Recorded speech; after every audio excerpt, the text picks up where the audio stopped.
Dear students, last class में हम लोगों ने आपको बताया था कॉन्ट्रैक्ट ऑफ गारंटी की परिभाषा के बारे में। प्रत्याभूति की जो परिभाषा है, कॉन्ट्रैक्ट ऑफ गारंटी की जो डेफिनेशन है सेक्शन 126 में दी हुई है।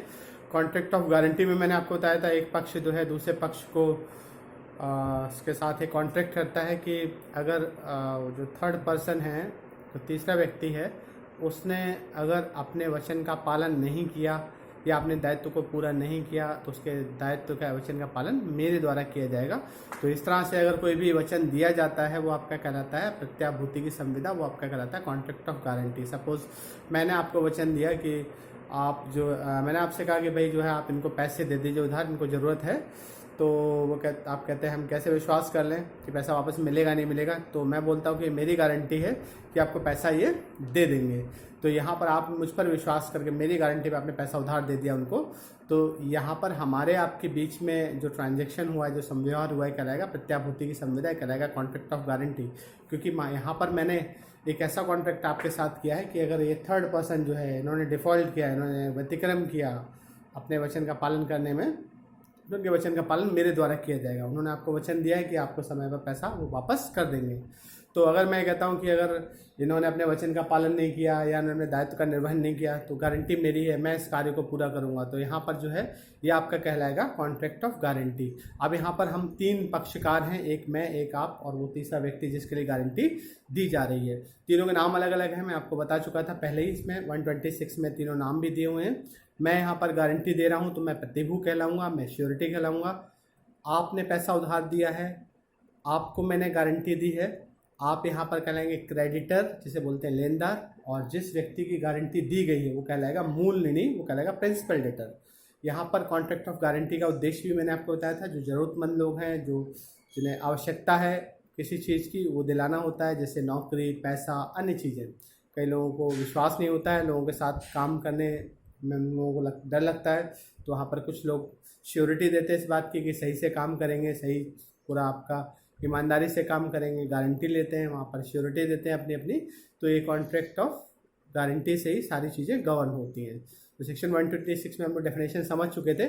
पक्षकारों की हम लोग बात करनी थी, हमें लास्ट में आपको बताया। पक्षकारों के बारे में हम लोग बात करेंगे कि तीन जो पक्ष हैं इनके बीच क्या क्या संविदा होती है। तो देखिए, मैंने कॉन्ट्रैक्ट ऑफ गारंटी जो है सेक्शन 126 में आपको बता चुका हूँ। डेफिनेशन है गारंटी की। पार्टीज जो है तीन है, श्योरिटी इसे हम बोलते हैं प्रतिभू, दूसरा प्रिंसिपल डेटर जिसे बोलते हैं मूल ऋणी, तीसरा हम बोलते हैं इसे क्रेडिटर, लेनदार। तो तीन पक्षकार हैं। अच्छा, तीन पक्षकार हैं तो तीन संविधाएं यहाँ पर। जैसे कि हमने कॉन्ट्रैक्ट ऑफ इंडेमनिटी में बताया था, दो पक्षकार होते हैं, इंडेमनीफायर और इंडेमनिटी होल्डर। क्षतिपूर्ति दाता और क्षतिपूर्ति धारक। एक क्षतिपूर्ति करने वाला व्यक्ति और जिसकी क्षतिपूर्ति की जा रही है दूसरा व्यक्ति, दो लोग होते हैं। उन दोनों के बीच में एक कॉन्ट्रैक्ट होता है केवल क्षतिपूर्ति का। लेकिन यहाँ कॉन्ट्रैक्ट ऑफ गारंटी में जो कॉन्ट्रैक्ट हो रहे हैं, तीन पार्टी हैं। देखिए, वहाँ दो पार्टी थी कॉन्ट्रैक्ट ऑफ इंडेमनिटी में, यहाँ पे कितनी पार्टी हैं? तीन।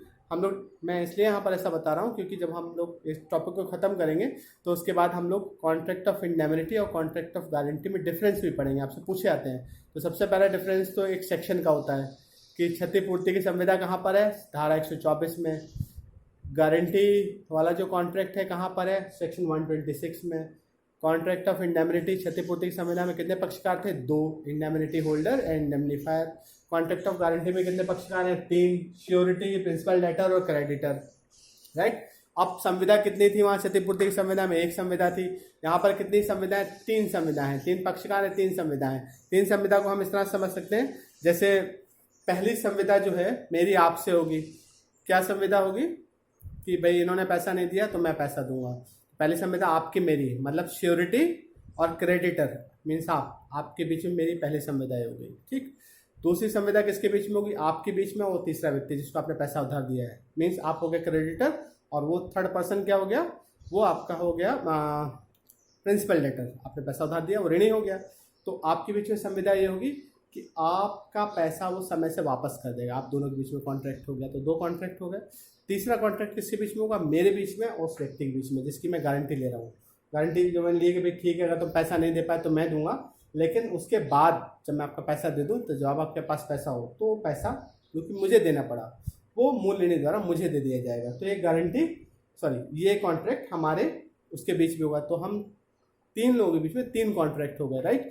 ये भी आपको लिखना होगा, जब आप आंसर लिखेंगे ना तो कॉन्ट्रैक्ट ऑफ गारंटी की सबसे पहले डेफिनेशन देंगे, फिर उसका एग्जाम्पल देंगे, फिर आप बताएंगे कॉन्ट्रैक्ट ऑफ गारंटी में कितने पार्टी हैं, 3 पार्टी हैं, ठीक है। Surety, principal, debtor, creditor. Surety कौन होता है? जो श्योरिटी देता है। प्रिंसिपल डेटर कौन है? जिसके लिए श्योरिटी दी जा रही है। क्रेडिटर कौन है? जिसे श्योरिटी दी जाए, ये आपको मेंशन करना होगा। फिर इसके बाद जो है आपको इस संविदा के आवश्यक तत्व बताने होंगे, इसके एसेंशियल क्या होते हैं कॉन्ट्रैक्ट ऑफ गारंटी के, जिससे हमें डिस्कस करना था। देखिए यहाँ पर कॉन्ट्रैक्ट ऑफ गारंटी में सबसे पहला जो एसेंशियल है, कॉन्ट्रैक्ट ऑफ गारंटी का सबसे पहला जो आवश्यक तत्व है, उसमें पहला जो है इसमें दिया the debt should be enforceable by law. इसको हिंदी में बोलते हैं जो ऋण जो दिया जा रहा है वो विधि द्वारा प्रवर्तनीय हो। सबसे पहला आवश्यक तत्व जो है प्रत्याभूति की संविदा का वो है कि the debt should be enforceable by law. जो पैसा उधार दिया जा रहा है, जो कॉन्ट्रैक्ट किया जा रहा है, वो कैसा होना चाहिए? It should be enforceable by law. अगर मान लीजिए कॉन्ट्रैक्ट ऑफ गारंटी में कोई गारंटी ऐसी दी गई है किसी कॉन्ट्रैक्ट को लेकर जिस कॉन्ट्रैक्ट को लागू ही नहीं कराया जा सकता है, जिस ऋण को लागू ही नहीं कराया जा सकता है, उसके लिए अगर गारंटी दी गई है तो गारंटर जो है, जो श्योरिटी है, उसको भी बाध्य नहीं किया जा सकता है। फॉर एग्जांपल इसमें एक केस लॉ है swan versus bank of Scotland. Swan versus bank of Scotland में था क्या कि एक बैंक थी और इस बैंक ने जो है एक व्यक्ति को ओवरड्राफ्ट दिया।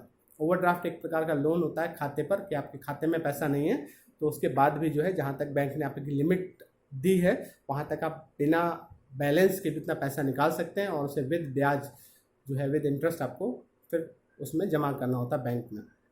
तो यहाँ पर उसने ओवरड्राफ्ट ले लिया व्यक्ति ने और उसके बाद वापस नहीं आया, तो फिर जो उस अकाउंट में जो गारंटर था, जो श्योरिटी था, आपने देखा होगा बैंक में जब भी कोई लोन लिया जाता है या कोई खाता खुलता है तो उसमें श्योरिटी मांगा जाता है, गारंटर मांगे जाते हैं। तो गारंटर की जिम्मेदारी होती है कि वो जो है पूरा करेगा उस काम को जो उसने पूरा नहीं किया है। तो गारंटर को पकड़ा गया तो गारंटर ने यहाँ पर मना कर दिया, रिफ्यूज़ कर दिया, भाई हम तो इसके लिए लायबल है नहीं, क्योंकि जो आपने डेट दिया है ये इन्फोर्सेबल बाय लॉ नहीं है। मामला जो है कोर्ट में जाता है तो कोर्ट ने देखा कि भाई जो बैंक ने जो लोन दिया था, जो ओवरड्राफ्ट दिया था, वो उस समय लॉ द्वारा मना किया गया था कि बैंक के द्वारा कोई भी ओवरड्राफ्ट वगैरह नहीं देना चाहिए। तो जब लॉ के द्वारा मना कर दिया गया था उसके बाद भी बैंक ने वो ओवरड्राफ्ट दिया, वो लोन उस व्यक्ति को दिया और उसके बाद वो बिना चुकाए भाग गया। तो यहाँ पर जब लॉ ने मना कर रखा था कि ओवरड्राफ्ट नहीं दिया जाएगा, इशू नहीं किया जाएगा, उसके बाद भी बैंक ने दिया, तो यहाँ पर अगर कोई डेट ऐसा है, कोई लोन ऐसा है जो कि लॉ द्वारा लागू ही नहीं कराया जा सकता, तो वहाँ पर अगर किसी ने श्योरिटी दी है ऐसे लोन की तो श्योरिटी भी उसके लिए लायबल नहीं होगा। तो यहाँ पर जो श्योरिटी था उसे लायबल नहीं ठहराया गया। दूसरा जो इसका एसेंशियल है, दूसरा है आपका देयर शुड बी कंसिडरेशन। प्रत्याभूति की संविदा में प्रतिफल भी होना आवश्यक है। ये तो आपको वैसे ही पता है कि जनरल कॉन्ट्रैक्ट जितने भी होते हैं सभी में कंसिडरेशन का होना जरूरी, प्रतिफल बदले में कुछ ना कुछ होना चाहिए। यहाँ पर मैंने आपको बताया कि प्रतिफल का होना आवश्यक है। हम 3 पार्टी हैं यहाँ पर, तो तीनों के बीच में प्रतिफल है कुछ ना कुछ। पहला प्रतिफल, जैसे आप क्रेडिटर हैं, आपने पैसा उधार दिया, तो जो उधार लेने वाला है उससे प्रतिफल में क्या मिला? पैसा, ठीक है, उसके लिए कंसिडरेशन हो गया। जिसने पैसा उधार दिया मीन्स क्रेडिटर, आपने पैसा उधार दिया, आपको क्या प्रतिफल मिला? आपको मेरा वचन मिला। मैंने कहा कि अगर उसने पैसा नहीं दिया तो मैं दूंगा, तो मेरे द्वारा दिया गया वचन आपके लिए प्रतिफल हो गया।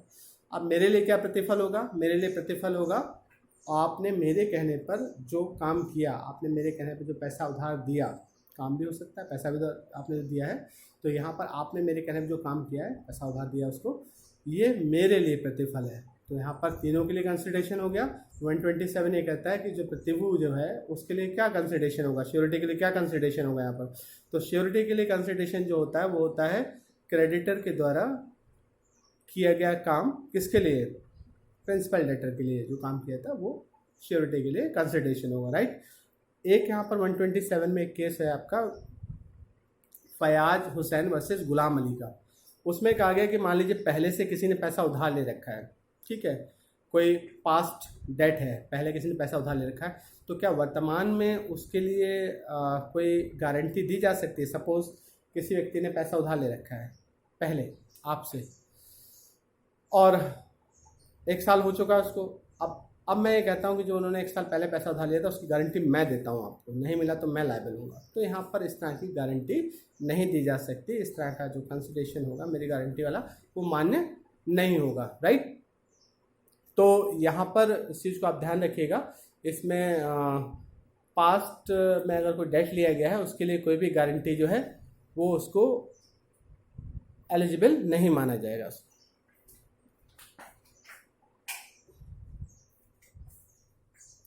सॉरी इंटरप्शन के लिए, चिड़िया एक उड़ रही है यहाँ पर, वो फैन चल रहा है तो मैंने फ़ैन बंद करने गया था। खैर चलिए हम लोग वापस आते हैं।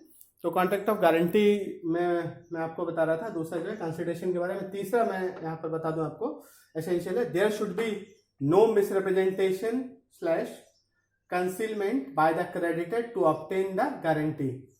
हिंदी में इसको समझ लीजिए कि जो क्रेडिटर है, जो लेनदार है, लेनदार के द्वारा किसी भी तरह का कोई दुर्व्यपदेशन, कोई छिपाव का प्रयोग नहीं करना चाहिए जब वो श्योरिटी ले रहा हो, जब वो गारंटी ले रहा हो किसी व्यक्ति से। यहाँ पर जो है धारा 142, धारा 143 में प्रावधान किया गया है कि जो क्रेडिटर है, मीन्स जो पैसा उधार दे रहा है, वो गारंटी लेते समय किसी भी तथ्य को श्योरिटी से नहीं छुपाएगा। जैसे सपोज आपको मैं गारंटी दे रहा हूँ किसी थर्ड पर्सन की, और आपको उस थर्ड पर्सन के बारे में पता है तो डिफॉल्टर है, पैसा नहीं देगा, और सर को तो पता ही नहीं उसके बारे में, चलो कोई बात नहीं, हम पैसा उधार दे रहे हैं, हमसे क्या मतलब, सर तो गारंटी ले ही रहे हैं। तो यहाँ पर आपको फैक्ट पता है कि व्यक्ति डिफॉल्टर है, फिर भी आप उस चीज़ को मुझसे छिपाते हैं और मेरी गारंटी आप अगर ले लेते हैं, तो यहाँ पर ऐसी गारंटी जो है वो मान्य नहीं होगी, क्योंकि सेक्शन 142 और 143 ये दोनों प्रोविजन करते हैं कि अगर क्रेडिटर ने, अगर लेनदार ने कोई भी तथ्य छिपाया है या कोई भी तथ्य जो है उसका दुर्व्यपदेशन किया है, मीन्स मिसरिप्रेजेंटेशन किया है या कंसीलमेंट ऑफ फैक्ट किया है, और उसके आधार पर कोई श्योरिटी ले ली जाती है, तो ऐसी श्योरिटी वैलिड नहीं होगी। लास्ट इसका एसेंशियल है वो कॉन्ट्रैक्ट ऑफ गारंटी का, वो है गारंटी में भी ओरल और रिटन। जो गारंटी जो है, जो प्रत्याभूति की संविदा जो है, वो आपका क्या हो सकती है, ओरल भी हो सकती है और रिटन भी हो सकती है। मतलब गारंटी के लिए जरूरी नहीं है वैसे रिटन में हो, ये मौखिक तौर पर भी हो सकती है, रिटन में भी हो सकती है। यहाँ पर सेक्शन 126 इसके संबंध में है, और इससे पहले जो मैंने आपको बताया था मिसरिप्रेजेंटेशन 142 में है, कंसीलमेंट आपका 143 में है। तो आज के लिए हम लोग इसमें वीडियो में इतने ही रखते हैं। ज़्यादा लंबा वीडियो हो जाने पर अपलोड होने में समस्या होती है, क्वालिटी भी ख़राब होती है, और थोड़ा सा क्वालिटी को लेकर जो है दिक्कत आ रही है उसमें यूट्यूब पर।